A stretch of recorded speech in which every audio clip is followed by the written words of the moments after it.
في منتصف الملعب. 40 دقيقة مرت من شوط المباراة الأول ولا زالت النتيجة أيها الأصدقاء في كل مكان. التعادل السلبي ما بين المنتخبين 0 منتخبنا الإماراتي الشاب 0 المنتخب الإندونيسي الشاب في هذه المباراة الودية التي كما تحدثت يستعد من خلالها المنتخبين لما هو قادم لنهائيات كأس آسيا للشباب في أكتوبر بإذن الله تعالى. طبعا 24 من هذا الشهر راح تكون القرعة.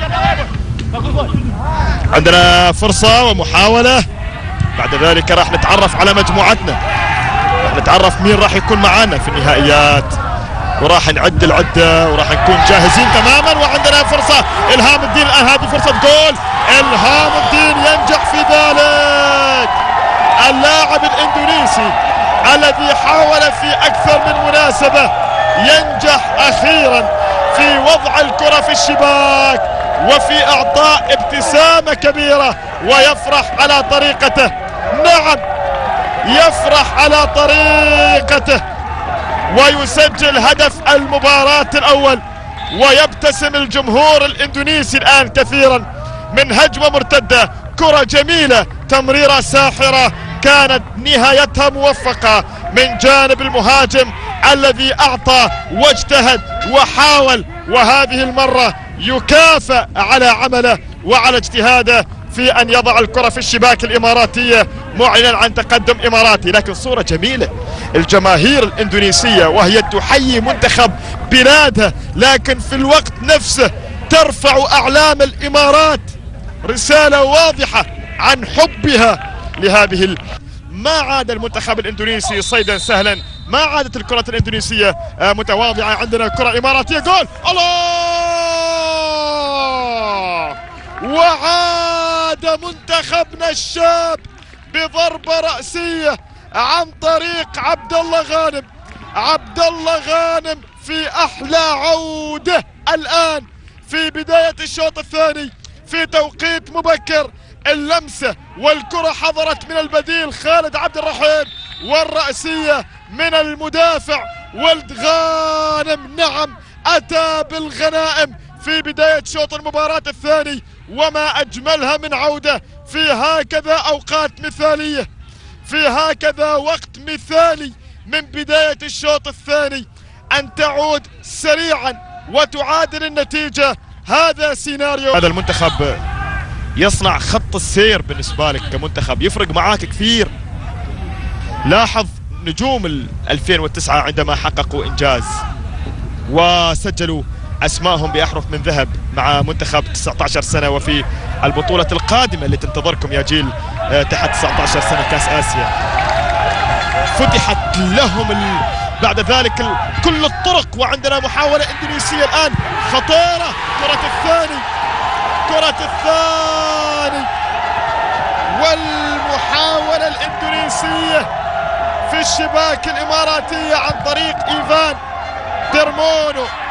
إيفان ديرمونو اللاعب الذي نجح في زيارة شباك المنتخب الإماراتي في مناسبة ثانية، وأعطى فرحة الجماهير الإندونيسية كما نشاهد الآن من عرضية ممتازة جدا قدت من مالديني بالي.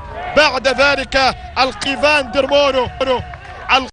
إيفان ديرمونو نعم استلام مثالي، وهيأ الكرة لنفسه ووضعها بالقدم اليمنى معلنا عن تقدم المنتخب الإندونيسي في مناسبة ثانية. ويندفعون، هذا هو السر من أسرار الكرة الإندونيسية. لاحظ اندفاعهم الآن وتقدمهم. البديل ديماس راح، ديماس انطلق، ديماس توغل داخل منطقة الجزاء، والثالث للمنتخب الإندونيسي. يا الله يا الله،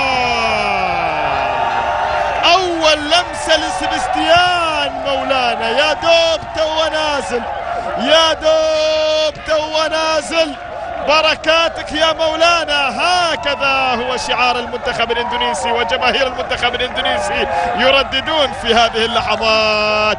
سبستيان مولانا يسجل هدفا ثالثا للمنتخب الإندونيسي في هذه اللحظات من تقدم جميل. البديل ديماس هيأها لبديل آخر فكانت النهاية إندونيسية جميلة جدا ب3 أهداف لهدف في مرمى منتخب شباب الإمارات. شوف اللعبة، ولاحظ بعد ذلك النهاية. لاحظوا النهاية من جانب سبستيان مولانا، اللاعب الذي سجل من اللمسة الأولى، من الثواني الأولى يا دوب تو ضعف ونعالج الأمور. تجينا مباراة أخرى أيضا نعالج فيها الأمور إلى أن نصل إلى قمة الجاهزية. أعتقد أن مباراة اليوم كان فيها يعني سوء دفاعي واضح. وعندنا الرابع،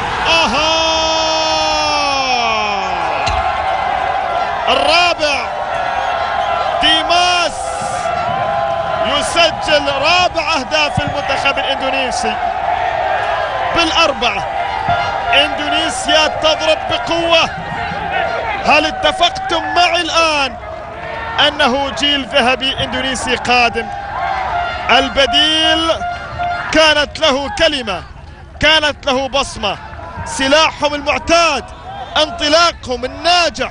هنا لمسة، هنا نهاية، هنا نتيجة قاسية من منتخب إندونيسيا وبالأربعة. متى كانت الكرة الإندونيسية تهزمنا بالأربعة يا أصدقاء؟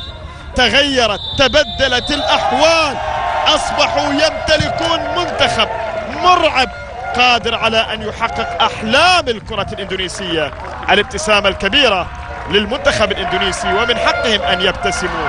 جمهور أتى وساندهم، فكافأوا هؤلاء الجماهير بهذه الصورة الممتازة وبهذه النتيجة الممتازة. أيها المشاهدون في كل